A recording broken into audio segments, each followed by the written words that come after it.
এই ফান্ডের উদ্দেশ্য কি? এই ফান্ডের উদ্দেশ্য হচ্ছে সুদ মুক্ত সমাজ গঠন, সুদ মুক্ত সমাজ গঠন।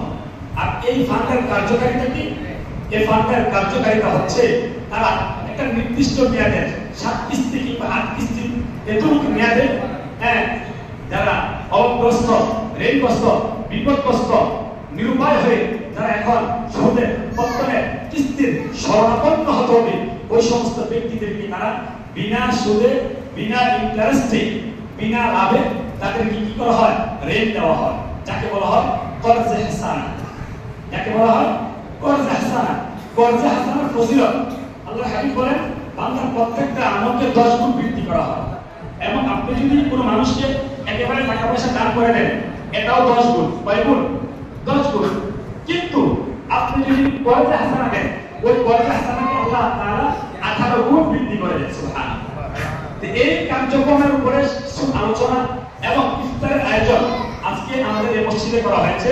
এই সমাজ কল্যাণ ফান্ডের পক্ষ থেকে আমাদের মসজিদে আজকে আপনাদের সকলকে ইফতারের দাওয়াত করা হচ্ছে। কিছু আলোচনা হবে এবং ইফতার এখানে সবাই করবেন ইনশাআল্লাহ।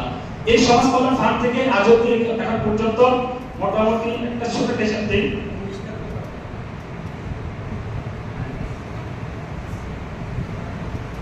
এই পর্যন্ত 25টা ফরমে 7,50,000 টাকা ঋণ দেওয়া হয়েছে। এই গত 1 বছর পূর্ণ হয়েছে। এই 1 বছর ভিতরে 25টা ফরমে 7,50,000 টাকা ঋণ দেওয়া হয়েছে বিনা সুদে, বিনা লাভে। প্রত্যেকেই আবার শর্ত অনুযায়ী 7 কিস্তি, 6 কিস্তি, 5 কিস্তির মাধ্যমে তারা তাদের টাকাটাকে পরিশোধ করে দিয়েছে। এটা সমাজের জন্য ভালো না খারাপ?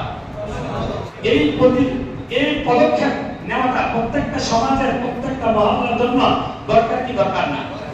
সরকারের জন্য তো দরকার ছিল, কিন্তু হবে না যতদিন পর্যন্ত আপনাদের এই গণতান্ত্রিক এই নাস্তিকতা এই সমস্ত সংবিধান থাকবে, কোরআন সংবিধান কায়েম না হবে, সম্ভব নয়।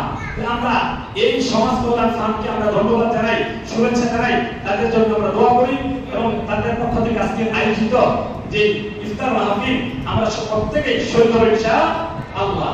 বিশেষ করে বাইরে যারা আছেন, গ্রামে আছেন, আপনারা ভাবেন না আমরা তো মহল্লার না, বরঞ্চ কি নাকি ভাববেন, বরঞ্চ আপনারা আসলে আমরা বেশি খুশি হব। আপনারা যদি ভাবেন আমরা এই মহল্লার না, কি নাকি মনে করি না, আপনারা আসলে আমরা আরো বেশি খুশি হব।